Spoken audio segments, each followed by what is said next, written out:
So this is the 1 hour a week hack that all gym owners can make to change their business. Welcome to the PushPress Podcast, where gym owners learn to dodge bad advice, crush their competition, and actually make money doing what they love. Let's get after it. Spinning up directly into what does working on your business really look like? What do you do with your time if you're leveraging it back? And I think one of the most interesting things about this is like everything you do in business that to make an improvement creates a downstream potential problem. And you've always got to be aware of that, because as that problem starts to surface, you got to be ready to attack that one, right? And what happens is if you find a really good assistant and they're taking stuff off your plate, if you just start foam rolling with your members and talking to them about their girlfriends and boyfriends, that's stupid. Not a good use of your time. So that's what we're kind of talking about now is like, what should you be doing? Yeah, I mean, if you can manage to carve out, I'll just toss out a number here. I'll say like 6 hours of extra time every week. Where are we spending that time? And if you're a busy entrepreneur, I'm sure some of that's going back to your personal life. Maybe you actually want to go and sit down and have dinner with your family, because I think that's pretty freaking important. Maybe you don't have a family and you just need to go meditate, or maybe you spend 4 of those 6 out networking, right? So that's ultimately what we want to dive into is like, what does that look like? What does that feel like? What does it look like and feel like for us day to day when we're not spending brain cycles on things that, because I think that maybe that's the other part we can dive into here is like, you may save 6 hours a week of actual time typing on a keyboard. How much time are you spending up here not thinking about something else, even while you're driving? I'm not thinking about responding to an email. Yeah. I'm downloading information from a podcast that I'm listening to while I drive or something. That's interesting. It's like invisible time. Yeah. Yeah, that's what I call forest time. And this conversation's come up recently because I've been talking to a bunch of gym owners, but I think a lot of us, and this to me is a more concrete version of working on your business and in your business. I think too many people, not even gym owners, probably you and me even, spend a lot of time very close to the problem in the trees time. And you need to carve time to be in the forest or to look at the forest, right? Forest and the trees. And when that analogy was explained to me about a year or 2 ago, it made me realize why things like golfing or meditation is important, because it allows you to completely separate from all of the things you're doing in the business. Do something that, this is why to me, like CrossFit or like high intensity functional fitness does not serve me from a business standpoint, but long distance running does. Yeah. Because it gives me an hour where I can just be in my head and get fitness, right? So I think that is an important distinction to make and something to think about is like, as you're buying back time, are you spending as much time in the business still, which might be okay, depending on what stage you're at, or can you carve some forest time? Right. No, absolutely. Let's dive into these. So I think if we're talking about what working on your business really looks like, the first place that I would start is your calendar. Like, your calendar is your truth. It doesn't lie. If it's all blank, meaning you don't live by it, you're probably getting pulled into whatever your business is chucking at you on a regular basis. Hey, let's do something right now. Ooh. Pull up Monday. Let's just see. Mine is color-coded nuts, so it's going to look crazy. Okay. But let's see if the calendar or the camera can see this. Oh, wait, I don't even use the same version of calendar as you, but. What is that? Apple Calendar? Apple Calendar. Oh. Yeah. They don't have like an agenda view at least? They probably do. But yeah, you can see here pretty clearly. And I actually have some automations that block off my personal calendar from my work calendar. That's why there's some double ups. But like, my time is blocked super precisely. And I actually Lori group blocks things that make sense together. Oh, there we go. How about that? There you go. So you can see, like, living by the calendar, Nick has time to grab a quick sandwich somewhere in there. Hey, there's a really thin line that says lunch. Yeah. So to Nick's point, if you're not using a calendar to manage your time, it's like you're probably missing meetings. You're probably forgetting to prep for things. You don't even know what's coming up. Like we mentioned in the last episode, I don't know what I'm doing tomorrow, but at 9 a.m. when I meet with my assistant every day, I know what I'm doing today for the whole day. I've had this saying, like, if you don't control it, it controls you. Mm. So if your calendar's a wide open, blank, wild, wild west, I guarantee you it is pulling you in whatever direction the world wants you to go. And therefore you cannot be intentful with what you want to do with your time to put the most impact you can on the world. Can I throw like a little anecdote into here that might be a whole episode? Always. There's a concept that whatever space you give a task, you will fill it. I forgot what there's a name for it. So one thing I try to do is intentionally, and I think you mentioned this in the last episode, is like audit every now and then. And like, do I really need 30 minutes for that meeting? Can we do it in 15? Because we're going to spend 15 minutes talking about the weather, like it's just going to happen. Mm-hmm. So I think one thing you can do is like start to look at your calendar and really ask yourself hard, like, do I need an hour for that or can I do it in 30? Yep. A funny kind of parallel to that is what I noticed Pat doing at KSAC that him and I had a discussion about was right after he got done coaching a class, he would have a meeting booked. So he was really good at starting to block off all of his time, and he didn't build in any transition time between them. And specifically what he forgot, or where the first miss is that rubbing elbows with your members at the end of a class is important to retention. It's important to peak end theory. Yep. And so there was 2 ways that you could handle that, or 3 ways. 2 of them are wrong. One way is you stack meetings, meaning you don't get time to rub elbows with your members. Or prepare. Right. Or you don't put any meeting afterwards. Now you waste 40 minutes because members will hang out and talk and go on a cool down walk and everything else, and you just burn through 40 minutes. Instead, intentionally put a 15-minute, do not schedule post-class meeting, hang out with member time. And then do that for 15 minutes and then move on to whatever's next. Yep. Right? So that's the right out of the 3 ways. Yep. Okay, so next one. I'll call this one, uncomfortable focus. And so if you are trying to go in too many directions at once, you are not possibly going to move the needle on a specific area. And so what you really want to do is take a piece of that time and go, this is what I'm doing. This is when I'm doing it, and live by it. Don't just scatterbrain the 6 hours into a bunch of random places. So the example that I would use here would be like, I spent a good amount of time studying like a marketing funnel. And so all my spare time was like blocked for marketing study. So almost save that time to put it into almost like a school type of effort. Mm-hmm. I don't know if you do any of that with any of your time that you have. Oh, absolutely. Like the mindset I always go back to is the concept of like boiling an ocean or boiling a pot of water. Like you only have so much energy, and whatever you deploy it to, it's either going to be, the bigger the thing is in terms of scope or, what you're trying to achieve, the less energy you're going to be able to put into any piece of it. So it's, it's like you're going to boil a pot of water faster. So just pour yourself pots of water and get those things done, and then move on. Just try to make sure this is where the forest time is important, because like your goal might be to boil the ocean, but you're going to do it one pot at a time. But you got to be like, am I getting the right pot of water every time that gets me to the direction I want to go? Yep. Yep. Otherwise you're just boiling like things in all directions, and it's not giving you the directionality you want. Right. So like the whole, like, if I'm working on my business, it might be I am dialing specifically in what our sales process is. And I'm going to take all the time that I've saved and I'm going to dump it all into this sales thing for the next 30 days. And we're going to really dial in this sales process. I'm going to go into every nook and cranny and every detail with a complete level of discomfort. I'm going to do role playing with my sales team, but I'm going to get deep in this area. Do you know it's another anecdote side topic that's not part of this that I think is very interesting? Without the concept of a growth goal, there is no working on your business.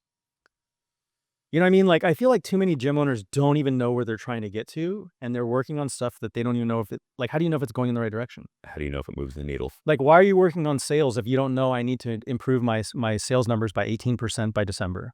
You know what I mean? Like, you've got to have a goal. Yep. So, another episode. It's just something that's interesting to think about. Like, you're spending forest time to understand where you want to go, but where you want to go has to have finite positioning. Mm-hmm. I want to get to this much revenue. I want to do this much in additional PT. Like there has to be something finite so that you can build every pot of water you're boiling towards it. Right. Yeah. Right. Going to the third one, which is the team. If you are working on if you're working in your business, you're coaching the classes. If you're working on your business, you are coaching the team that's coaching the classes.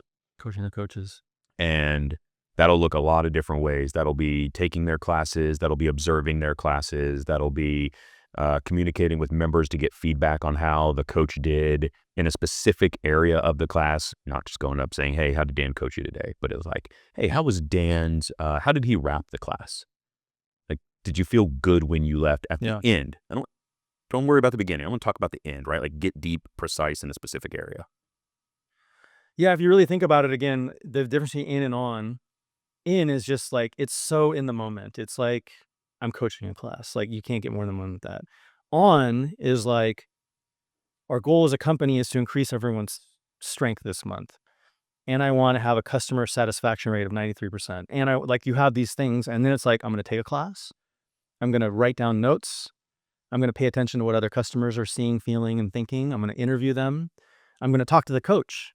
How did you feel about that class? What went right? What went wrong? What do you want to lean into? What do you want to work on? How can I help you? Right? Like all of those things are aligned with the fact that you have something you want to get done.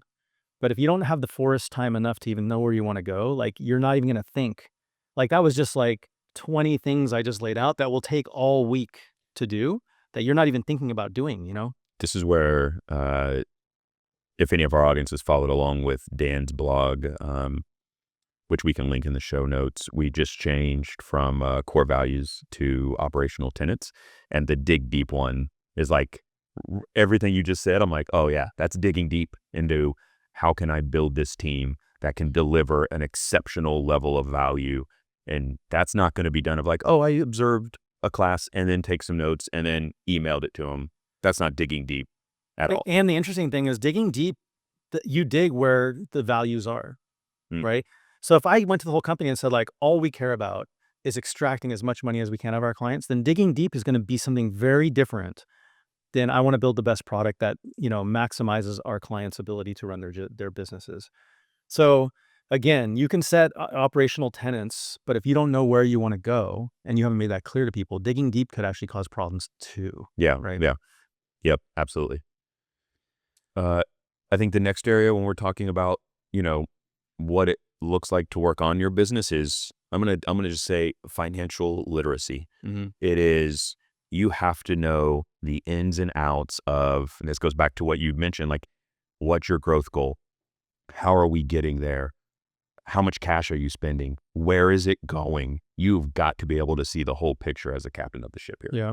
And one of the big things I will always mention, and probably people understand it at this point, maybe some people don't, is we've been trained to think of our financial picture as the scoreboard, which is revenue, members, NPS even. And the reality is those are all lagging indicators, or what I call scoreboard or output metrics. And the analogy I make to a lot of people to make it really easy is like basketball or a sport.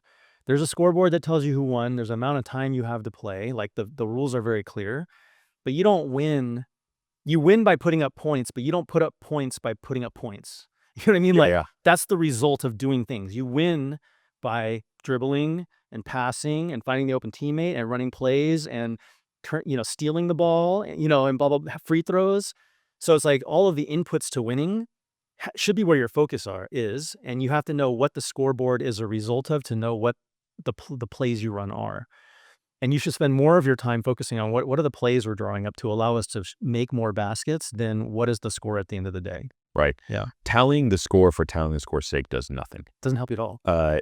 When I say financial literacy or maybe financial strategy, it is like more, how am I connecting those inputs to the score, knowing that we have to become better passers if we want a better score. Yep. Right. You have to recognize you have a problem with passing. To me, that's the first unlock is, and again, think about it. If a gym member came to your gym and said like, I want to lose weight, so I'm going to lose weight.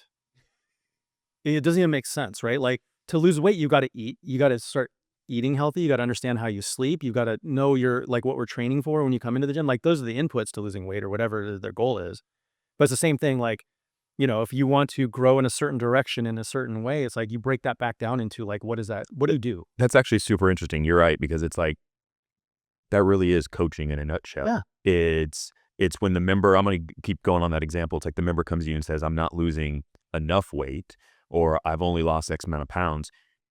Immediately your brain goes through, what are all of their inputs? It's like, well, they work out, they eat well, oh, they sleep like crap, there's high stress. Like you'll start asking what the inputs are immediately. Yep. And so to me, that is the crazy disconnect, is like, as a coach on the floor, it's so absurd to think like, I'm going to keep doing the same stuff I'm doing, but I want a different result. Like that, all that stuff's obvious, but in your business, you freeze about it. You're like, I want a different result, but I'm going to come in and mop today. Yes. Like the inputs have to change just as much as your client's inputs have to change if they want a different result. Right. And so you got to think about the inputs. 100%. Yeah. And so then the last one, and man, this one's personally can be tough for me at times, which is systems and processes. So if you're working on your business, I think you are oftentimes trying to build the systems required for you to not be there. You're trying to build yourself out of a job, out of a level 1 job or a level 2 job in many ways, and to where you don't have to do the day-to-day things, or it's easy for someone else to come and just run that playbook. Yeah. Right. Yeah. Let me give the guardrail to that. I actually feel a slight bit of cognitive dissonance to this.